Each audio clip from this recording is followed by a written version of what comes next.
we've got another game. Picks and bans, number 2. Let's take a look.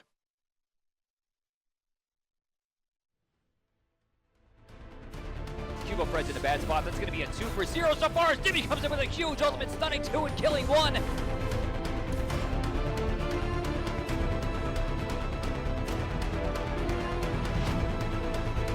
Emilitoo was looking for the kill there. Oh, This guy's not human.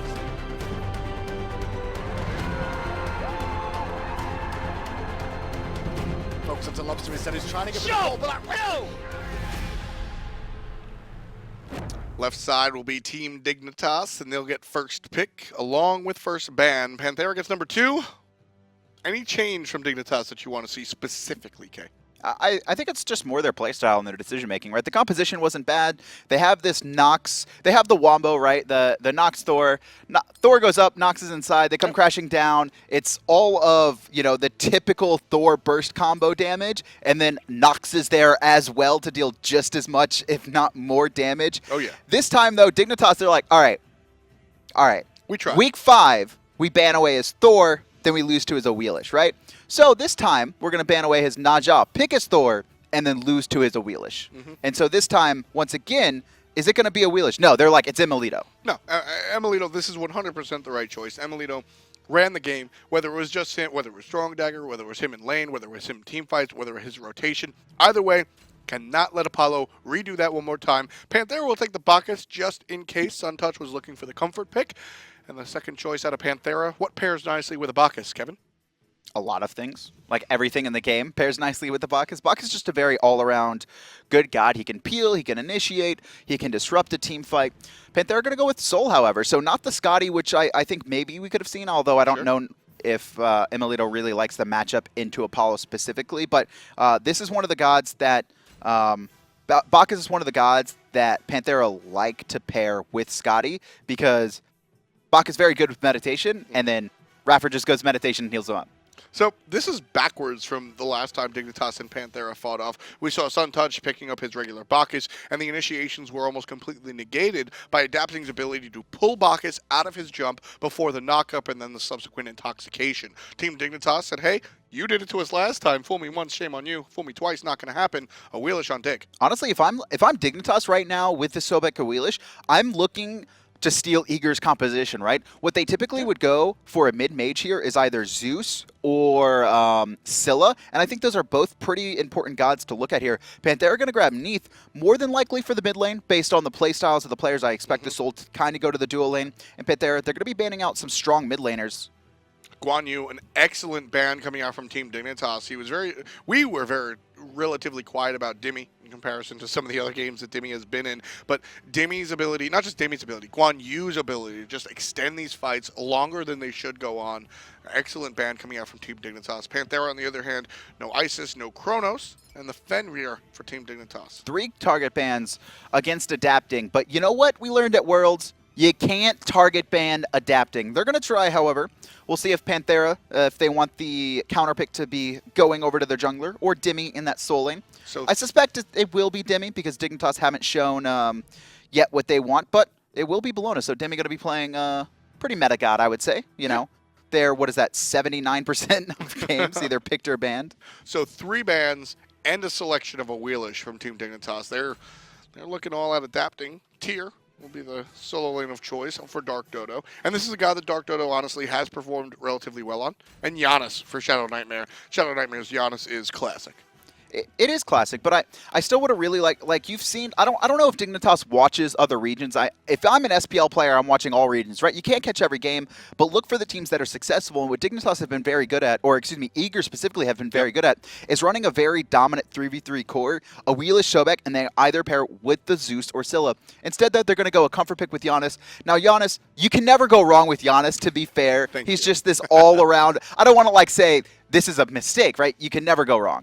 Janus always a good selection. Osiris as well. The flat damage reduction out of this character will deal well in all parts of the situation. Osiris Bellona jungle? We'll take a look. Panthera, Dignitas getting into it. Here we go. Jeffrey on top of him and the chase down. ShadowNightmare finds the kill. Absolutely brilliant.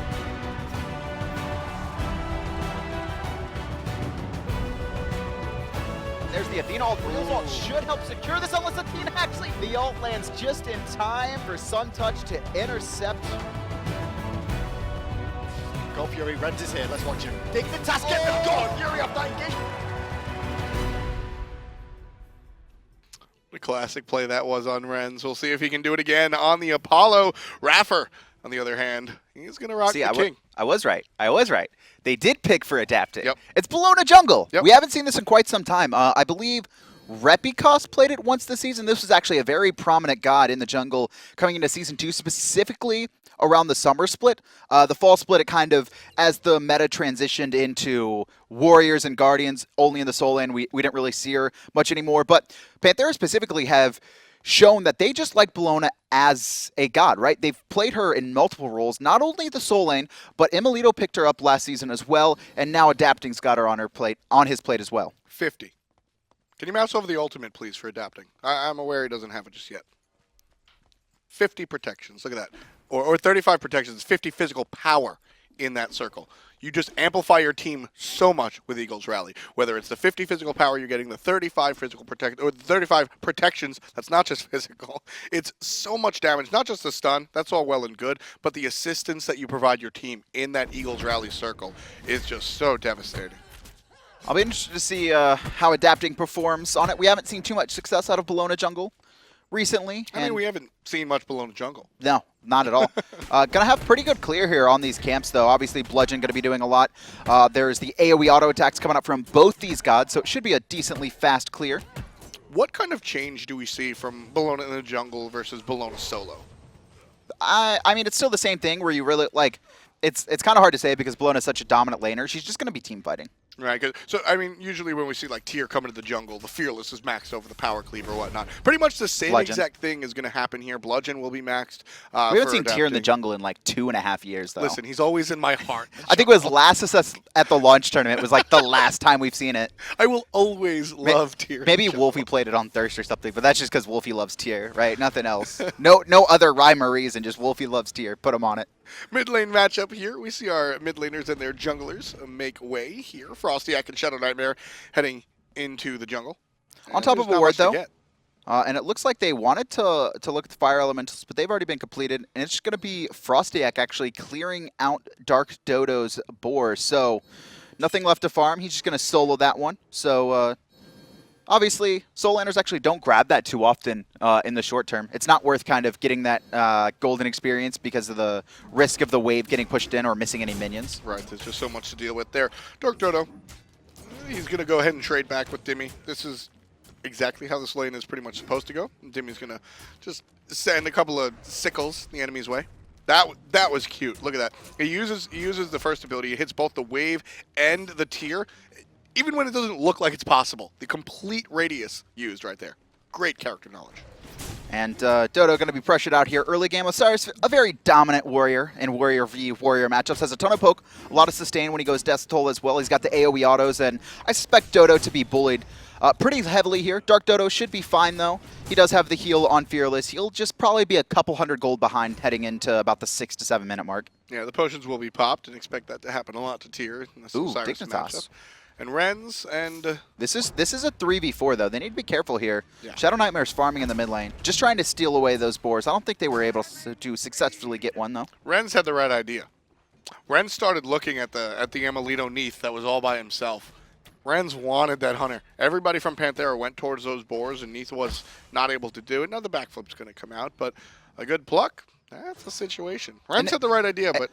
And emilitoo is on this Neith, so I suspected that the Neith would be going mid lane, but they'd rather have that global power to, I think, match Apollo, right? Because Neith or global ultimate actually isn't very good in the mid lane. Yeah. It's just kind of that very dominant lane pressure you have with the Spirit Arrow clearing quite early. So instead, because iRens is on this Apollo, which means he's going to be able to ult over to teamfights, emilitoo wants to have some impact without, because it's going to take him a while to get to teamfights, right? Sure. He's going to be walking, so just having that World Weaver going to be very useful.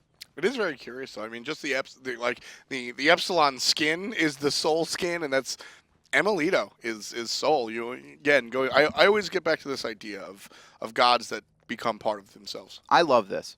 He's the only one I ever see do it regularly, where emilitoo will just charge his ult. And the whole idea is he's not looking to actually find a pick. He's just confusing iRens, because next time he does it, iRens gonna be like, all right, he's charging ultimate, but it's not actually going through. So it's kind of like Crying Wolf, right? Where it's like iRens is gonna he's charging ult like 10 times in a row, and then it's gonna be the 11th time that he doesn't call it that emilitoo actually ults. Another invade coming out from Dignitas. Red buff being looked at, but presence from Panthera sends him packing. And there's a value to cluttering your opponent's comms as well. This is an interesting invade coming out here. iRaffer gonna intoxicate, just trying to do a little bit of damage. And ShadowNightmare says no, but actually, adapting, surging forward, and now ShadowNightmare actually throws his ult, just trying to get out. Great feather step coming out from FrostiaK to avoid the bludgeon damage. And Suntouch going to create a big old field of zoning with that ultimate as Sobek. FrostiaK pulls iRaffer over the wall. Might have been the wrong move. iRaffer forced to jump over, meets up with TheDarkDodo, the flip, and the fearless, and the power cleave. First blood going the way of Dig. Renz is in the air, though. He's going to actually land down on the left-hand side, looking for emilitoo. He's caught alone. He's going to backflip. No gravity surge, though. And he will immune that portal with use of purification. And once again, Dignitas on the board first. 0 kills for Panthera. Unable to answer back just yet, very early on. Don't forget, Dignitas did get the first blood last time around as well. Looking to keep the foot on the pedal this time. Dimi takes a bunch of damage, and TheDarkDodo unable to find the fearless that time around. There's the power cleave. The fearless gets out of the way of the jump, but not out of the way of the ultimate. Dimi just able to get out of there. Dropped kill from Dodo. Barely. ShadowNightmare very low, though. I wouldn't say that's a dropped kill. I mean, that was really good timing coming out from Dimi to ult. I think if he hits Dodo, he continues to fight there because the rotation's coming in for iRaffer, but because he missed the ultimate, instead he just goes to tower, throws out a little bit of poke, and ShadowNightmare and TheDarkDodo almost fell in return. That was very close. Yeah, that was a tough one. Very, very tight. Dignitas still remain 1 up. Suntouch will go ahead and clear this wave as he waits for his mid laner to head over as well. Swinging away those crocodile auto attacks, doing so much damage, except not really. Hey man, he's got to build up those sausages. Is that what you call his passive? Yeah, they look like little sausages. Oh man, I can't think of it in my head right now. I'll have to go back and see. I'm gonna be so mad when they look like sausages. Or if they don't look like sausages, I'll be mad. They definitely do. 6 on the clock, and honestly, this is where Dignitas was last game, where they want to be this game as well. So much ward vision, and this is something that I like out of both of these teams. Panthera and Dignitas always wind up with very good vision across the map. Tons of wards being placed by these teams. And Dignitas actually controls the vision most of the time. Yep. It's very interesting, though, because they're very heavily centered on this left-hand side, and not in the key points you would normally think, right? They have one there for Rens next to the Gold Fury, but then they have one at the top side by Boars that just fell off. They had one at Gold Fury. They had another by Boars as well, and they have one at the back Harpies of Panthera, which is surprising. The only reason I can imagine that they have a ward at the back Harpies is if they want to all-in someone with ShadowNightmare's ult. If not, someone probably just dropped it in a panic. Like when they were invading. Right. Yeah. And it's just having that information, and I like that. Dignitas we see 2 very different strategies come out from these teams usually when with respects to vision. Dignitas have this sort of like all-encompassing weird spot wards. I want to see where you're at. Panthera very specifically. You'll frequently see Panthera as the game gets into the mid game just carry around sentry wards. And then when they're ready to make a play, a minute or so beforehand, the sentries come out, all vision is denied, and then they make the go. Left-hand side, backflip coming out of emilitoo. Suntouch looking for the damage. No relic online for emilitoo to immune that, and here's FrostiaK as well. Strong purification, going to prevent the pull, but there's ShadowNightmare from the backside through the wall. Over the top comes the jungler, and Shadow's going to fall. Yammyn with the supernova off of the assist of adapting. Bludgeon going to be smacked out by the meds. Wonderful play by iRens to stop the damage coming out. iRaffer in some trouble now. FrostiaK can't get away. Yammyn gets his 2nd kill, and Rens secures the kill onto the support. Dash away is Suntouch. Dignitas, they're kind of up good on this one, but it's a 1 for 2 going the way of Panthera so far. Oh, here actually comes the Neith ult World Weaver, and it's going to be Rens trying to block it. Good mez to stop adapting, but he could pay for it. Yammyn needs just a couple more autos. Can't find it, however. And Dignitas barely going to escape there at the end. 2 for 2, though, going to both squads. And this thing about Dignitas, they can fight. That's just good smite. I like watching that fight. Dignitas go and they play very well. Panthera play very well to answer back. Even up on the fight, 2 for 2 as you said. That was just a pleasure to watch. There wasn't really too many hard mistakes. We saw a lot of counterplay, a lot of around the corners. Just wound up being positive. ShadowNightmare going very aggressive though. Got himself killed, but he does secure 1 for 1 in return. Those are some interesting trades sometimes. Also, kind of baited his team a little bit as everyone is grouped up for the Stellar Burst. However, they walk out 2 for 2, so successful overall. They were able to take out emilitoo, and I believe it was, who was the other one who fell? It was iRaffer. So focusing a lot on this dual lane, and this is important because iRens didn't have much impact last game. Like I said, not to any fault of his own outside of maybe building Transcendence instead of throwing dagger. No, I mean, I even like the Transcendence. Sometimes you get balled on. I mean, emilitoo went 8,000,000 He was just too busy. I don't think killing he had 8 million kills. My bad. 7,999,000. Like, he just went out of his mind. And so Rens, like, you know, it was tough for him to really hold a candle to that this time around. A little bit more impactful. 1-0-1 on the Apollo already, and he's certainly putting himself in a position to be more of a name that we say this game. No Gold Fury looked at for either team just yet. And this happened last game as well, where neither team really wants to kind of force it. They're looking more to win a team fight and go from there. Left-hand side, though, aggression actually coming out from Suntouch. He misses the pluck, but the problem is Panthera was actually already deep in his own jungle, and the rotation's coming through. Stun being looked for and found. Double stun, but only one knockup. Where was Suntouch? Dead. Just like, not there? he couldn't do anything there. He had his ultimate, and Let me specify. I wasn't saying Suntouch was out of position. I was saying he got eliminated in 0.5 of a like half of a second. Just completely gone. I mean, the thing was though that Dignitas had no wards, and then ShadowNightmare backed in the middle of the lane. Panthera saw they had a ward there as well, so even if no one was there, so they saw ShadowNightmare back in front of him, which means they know he has no presence in the jungle, which means probably there's no camps up, because if there were camps up based on his health and mana, he would have gone to farm them. So now Panthera know that they can immediately rotate over to the left-hand side, and as long as there's no wards, they're going to be able to get a pick in the duo, and that's exactly what they did. This is just very intelligent presence of mind. They recognize when players back, their timings, and they know exactly how to respond. If you're backing with full health and full mana or close, that means you don't have camps to farm on the left side of the map. That's the intelligence that it takes to be a top-tier team. 15-1 is not a fluke. It's not a mistake. This is what Panthera is able to do. They're able to outplay you mechanically like we've seen, and then make these intelligent plays. Dignitas is playing fantastic, and Panthera is just able to outsmart them once or twice. All of a sudden, it snowballs into a 22-minute victory or so like we saw game 1. And look at this ward division now coming up from Panthera on the left-hand side. They have sentries and normals on every single intersection. Yep. Look at this. Even at the boars, they're going to know that Rens is there right now. And that's the complete vision dominance that I was talking about. Expect a huge Panthera play in the next couple of minutes. As long as those wards are up, this is where Panthera is going to look for a play either on the left, in the duo lane, into a Gold Fury most likely. Can we take a look? Okay, we do have wards placed. Nice. FrostiaK has yet to place one there. Sitting at the top, both supports. And actually, everyone's pretty even for the most part, but I think a lot of that lead coming out from Panthera is the recent wards that were just placed and why they have so much control right now in the jungle. Exactly. And, you know, like I said earlier in the game, both of these teams are very good when it comes to vision. I mean, you expect these guys to have tons of wards. These teams are just always popping down the wards.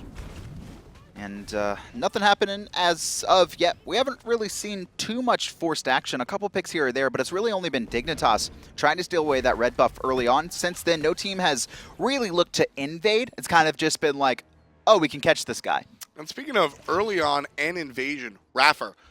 First item, boots, sure. First item after boots, Magi's Blessing. Very important pickup for the Bacchus. It's going to avoid, if Bacchus is doing the initiation, that whole Awilix combination that I was talking about, the Magi's Blessing won't be stopped by anything because Bacchus is in the air. It's going to be the Awilix pull. Suntouch looks to get rid of the Magi's Blessing there with the knockup, and iRaffer spaces out effectively to avoid it. Wait. Was that because he was immune in Belch? Because I thought the knockup did damage. I thought he just didn't get hit. It was close. Could have been. I wonder if that's... I don't know if that's a thing. I'm going to have to find that out now.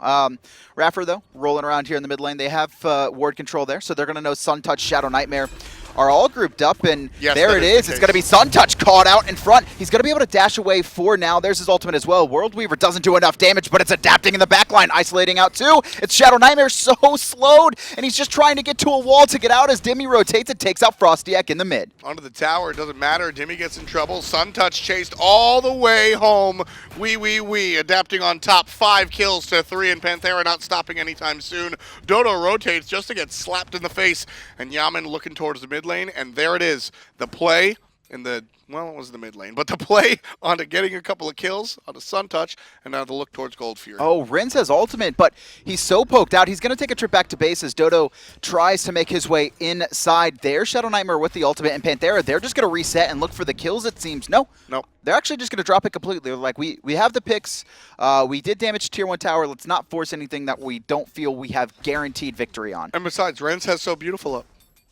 That's true. Rins is the king of Gold Fury steals. He is the king of gold. I don't know if, like, I don't forgot who he stole it against, but I don't think Panthera are gonna make the same mistake of not zoning the hunter with a long-ranged line ability. You got a choice. So you want to go back and watch the old Dignitas videos. Ren's got 2 Gold Furies in one game with So Beautiful, and then followed it up in game number 2 with an On Her Impale into the Gold Fury. Was it Cringe Crew or Leftovers? Torpedo? One of those squads? I think it was like a middle of the pack team. Either way, definitely something that, you know, it was cheeky.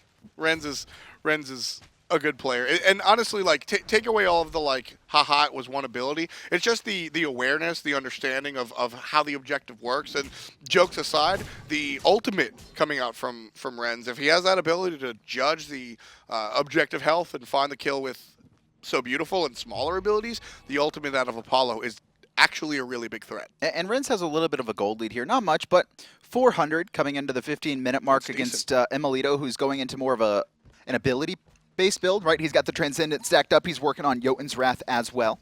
I love this build, Kevin. I have been talking about this build since 1947. Neith ultimates provide so much ability to control fights, whether it's not in fight as you said, but across the map. Spirit Arrow and Weaves are just fantastic. The ability, everything that Neith has, puts her in a position to be a strong mage hunter. The Transcendence into the Jotun's Wrath, not only, yes, obviously you get a lot of, you get the CDR, but expect more maces. Just lots of raw power and penetration. Neith is going to swing like a truck. Mace to the faces. He's gonna send his maces at the faces. Yes, that is what's going to happen. Mace retired. You just played yourself. No, I baited you. That's what I did. Gold Fury not taken by anyone just yet. 16 minutes into this match, 3-5 in kills. Panthera in the lead, and it looks like some more aggression. We saw this same fight go to Panthera last time in iRaffer. He's looking to find someone. It's Suntouch. He's going to dash away, and he turns attention quickly to Rins, who's caught up by himself in the middle. Worldweaver, and there's adapting over the top. It's all about the separation. Suntouch forced to the right, Rens forced to the left, and everybody on Panthera goes to the left. Adapting takes out Rens. emilitoo takes out Suntouch. Everybody looking towards Dodo. He's tanky, though, so he'll find safety underneath the tower. Panthera create a little bit of space, have a nice 5-on-3 situation here. They'll pick up the mid camp, see if anybody from Dig wants to respond, and right to the mid lane, and then the tower. They're going to play it safe here. They have a couple minions. iRaffer's going to tank it up until they get in range, and that was just Rins completely out of position there, unfortunately. He gets picked off. I think he thought a fight was going to break out, and he wanted to be in position to not need to, you know, maybe ult and save it for following up kills, but that was just a great presence of mind, right? iRaffer, he's looking for the Belch of the Gods, trying to send out Suntouch. As Suntouch dashes away, quickly 180s his camera, hits the last tick to stun out Rins. As Rin, and the problem here is Rins also doesn't dash away towards his tower to maybe be able to ult. He actually dashes into the line of fire of Panthera. He doesn't react in time to like 180 get away, and he gets stunned mid-dash by Worldweaver. Adapting, jumps to the back line, and it's 2 quick kills for Dig, as Suntouch has to rotate in trying to save his life. The kills snowball into a tower taken in the mid lane. 7/3 on the kills in Panthera with respects to the gold. 4K! That's not the resolution, that's the gold lead, and the experience even more so. And they're looking to push it as well. Ultimate coming out from the jungle Bellona on top of TheDarkDodo. Not going to be able to find it. Neith buys a Crusher, not a Jotun's. That's fine. He's split pushing. emilitoo actually has the most tower damage in the game, right? He has 100K, and the next highest is like 72K. He also has the most towers taken at 38. The next highest is 25, I think, by like Zapman. Like, emilitoo actually just split pushes all games, and then he ults in. Whether it's he either ults with World Weaver or he he ults with Apollo ult and nothing else. I mean, he's playing Apollo, he's playing Soul. These characters are extremely adept at going for the structure damage, going for the towers to take out, so no surprise there to me, hearing those numbers about emilitoo. Nah, he just likes to PvE. Yeah. It's an MMO to him. He's like, we're not... I'll let you guys fight 4v5. Good luck. Thanks, adapting. And here he is just clearing up, farming up. I'm curious to see if we will see the Jotuns. Honestly, I don't think so anymore, because usually the Jotuns is going to be the first mace that you buy. He'll go Titans, I would imagine. And so here's the thing, too, is because emilitoo's actually not looking to rotate for the most part unless he's already made his leg, unless the call already was for him to be in mid. He actually wants iRens to ult to a fight, and he's going to call Panthera off. He's going to tell his team to either back off or, unless they feel like they can win the 4v5, to keep going. And he's just going to split push to victory, honestly, because there's no way Rens can get back to that lane after he's ulted over. And with this Crusher, he's going to pound through these two towers. Yeah, it's pounding through the towers, and it's so specific. And again, this is what we were talking about last game with the two different builds, Throwing Dagger on the Apollo and the Transcendence on the Dusa. Blink? No, that was a portal. Yeah. And this is taking that idea and even going more so. Not just a starting item, but the entire build. Neith is just building for her Spirit Arrows, and the basic attacks aren't going to swing on the players, they're going to swing on the towers. emilitoo has a very specific plan for this character, and I love it. I love what emilitoo is doing here. And Panthera actually doing this kind of multi-man grouping in the jungle. They're going to rotate to the left-hand side, but they walk right over a ward, so Rens is going to know it. And the call comes through. This is what I love from Panthera. They recognize instantly when a team has a ward, and you can even see them ping it out, right? Yep. They rotate over to the dual lane. emilitoo calls that Rens is backing off defensively, which means they know a ward is in that position the second they appear on the minimap, and they just counter it, right? They basically get a free read on where a ward is. And look at this. Rens is 100% in the know of exactly what's going on with adapting. He falls back not past his tier 1, but on the tier 2. He's staring at the jungle. Man. He knows adapting's coming. Oh. Manages to get out. And look at this, actually, Dignitas, they're going to play a game of chicken here, right-hand side. It's a 4-man grouping on the tower, but they already lose a tier 2 on the left. And honestly, Dimi and iRaffer, they force 4 members of Dignitas off. And Panthera, they're not going to let them back. They've already got the tier 2 on the left-hand side. They're going to get the tier 2 in the middle as well, and Rens can't stop any of it. Not at all. And Ren's not being there for the push. Awilix is very good at killing towers, but not able to find the ability to use the ultimate as everybody Yammyn. Panthera pushes up. Yammyn got greedy, actually looking to pinch, and he could get caught, but he goes into the Corporeal form just in time. And there's the ultimate, going to deal some damage and knock up. ShadowNightmare very low, unable to get the ultimate off because of emilitoo. Backflip is caught. There's the catch from FrostiaK, but again, not able to find the kill. Strong Sanctuary from the Hunter on Panthera, and up in the sky goes Rens, just barely going to make it out. He's actually going to trade out with emilitoo, but he's guaranteed dead here. He's in the middle of 4 players. Dash going to be coming up soon, but it doesn't matter. iRaffer locks him down, and now Panthera, they've already taken out 3 members, only losing their Hunter, and they're going to be surging a mid. They could honestly just straight look for a Phoenix. I mean, with 3 dead, nobody up for about 20 seconds. They have the minions. FrostiaK and Suntouch, they the want only it. ones here. Minions are here, and this is exactly what happened the last time around. We just happened to have the wave pushed up. We'll take the tier 1. Much different in the 21st minute. That tier 1 turns into a Phoenix. FrostiaK, you're kills. You're 1v4, FrostiaK. Can't do that, buddy. And that's going to be a Phoenix and a delayed deicide coming out from Panthera. They're going to go straight, strip the rest of the jungle, coming out from Dignitas, and then walk to the Gold Fury as well. 12 kills to 4. Dignitas struggling against Panthera. Panthera, on the other hand, showing just how dominant they are in every single position. Everyone on Panthera has turned up, and that has been a huge part of what makes this team successful, not just in this game specifically, but over the course of not just this season specifically, but over the course of the entirety of this team's existence. And they're just so good. And I feel like it's demoralizing Dignitas too as well, because you can even see, like, even in the first game and in this game as well, FrostiaK specifically is just diving into 1v4s by himself, like does a little bit of damage and then and he just dies, right? That's just, it's clear frustration coming out from him where he's just like, that's like a ranked thing, right? Where it's like, we've lost this game, let me just do a bunch of damage and pad my stats. Yeah, I mean, when you're trying to defend the Phoenix, I see the mindset of FrostiaK, but Awilix not necessarily the character that, or, you know, level 15 Awilix. I mean, he was actually not going to get out and only die, right? Yeah. There was 4 members on very healthy healths, and he's only level 15. He's like 5 levels behind. He's 2 levels behind iRaffer. There's no way he's killing anyone. He's just going in to die at that point. 20, 19, 17 are the levels on Panthera. You got a level 15 and a level 13 on Dignitas. Nobody at all in yellow and black hitting that level 20 mark either. Panthera just have a dominating lead, 12,000 gold. Yammyn looking to make that even more so.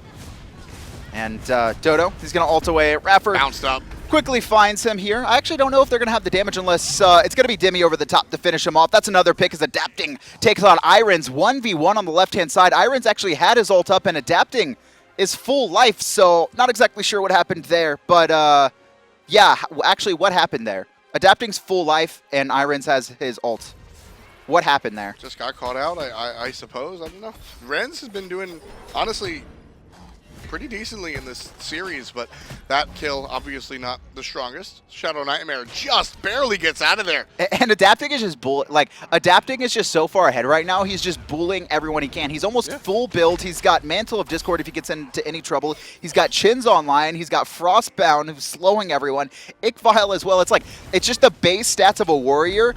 A little bit of health coming out from Frostbound Hammer and the tankiness of Mantle of Discord and the safety of that passive that he's just allowed to kind of sit there and just bully everyone by himself because he has such a lead. Exactly. I mean, Ickvile is sort of a snowball in a small item, right? 1,700 gold, and you're able to just take the lead that you already have, and you just keep on keeping on. All of the other items that are on Bellona are just sort of defensive outside of Chinsai. I mean, this is a build that just allows that allows Bellona to just annoy everybody that comes anywhere near her. Speaking of annoying, iRaffer there, a little bit of banter, throwing out some waves, and pops his meditation just for a little friendly guys, I assume. I mean, this is exactly what I expect out of Craig.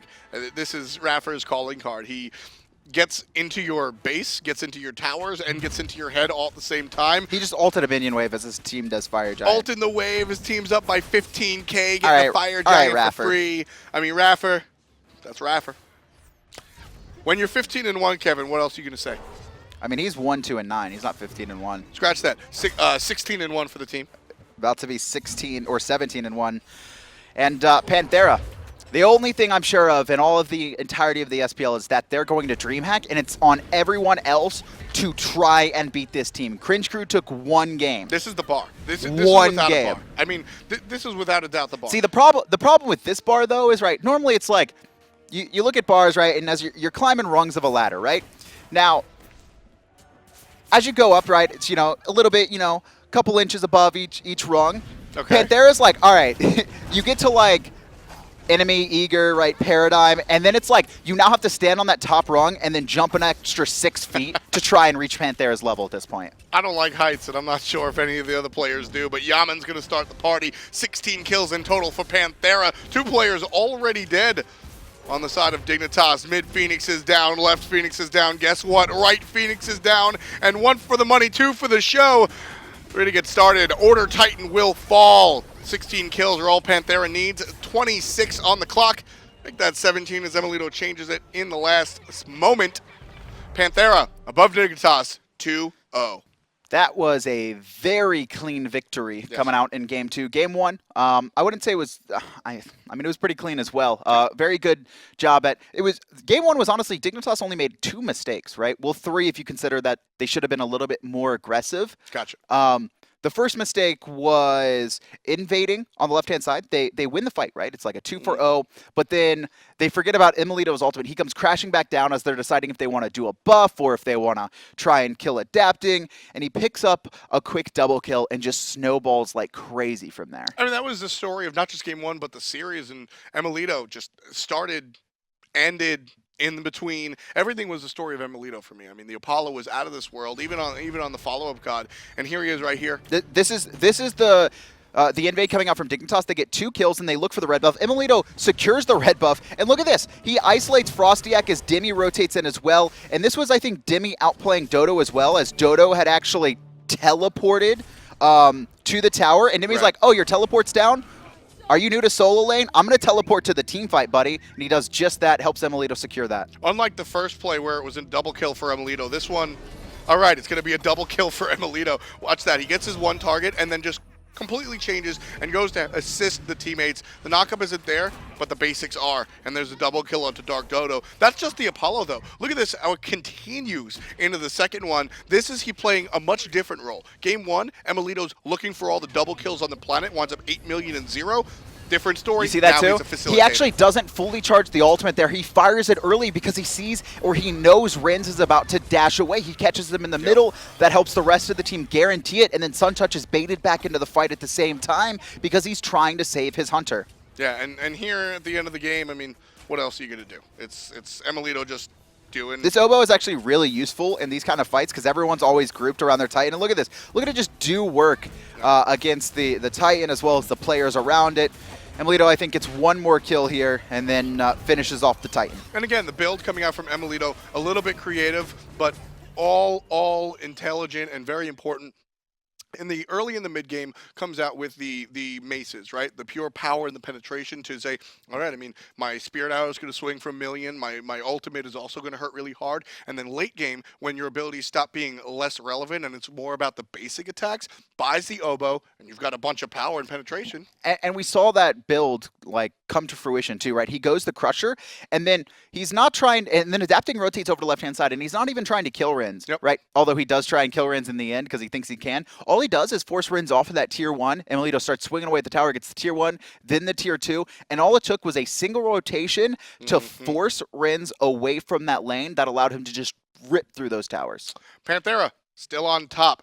Once 15-1 before we came in here. Now it's 17-1. Cringe Crew, though, new change. They are your second place team at the moment. Paradigm will have to try to pick up the pieces and finish up. Team Dignitas with 2 more losses. They go from even to down 1 step, and we'll see how the rest of the weekend winds up.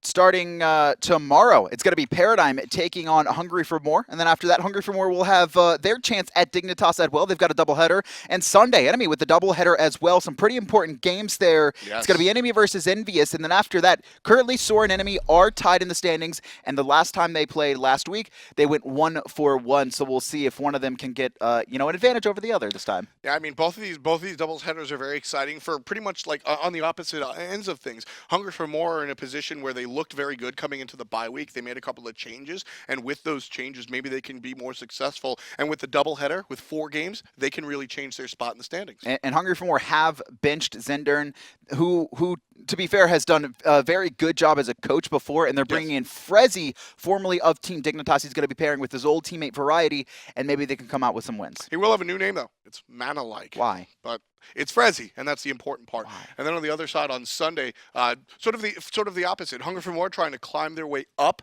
the rankings. Enemy trying to defend their spot. Enemy's the #1 team. Probably the most detractors in the league. Nobody seems to believe in this squad except for Enemy themselves. So that's going to be an exciting Sunday. Before we head out, Kevin, what do you have to say about this afternoon? Panthera is the best team in the world. I've got nothing to say about that. SPL has been a pleasure. We love you guys. For everybody here at the staff, myself, the casters, the production, and of course, Peckies, we'll see you tomorrow. Camp.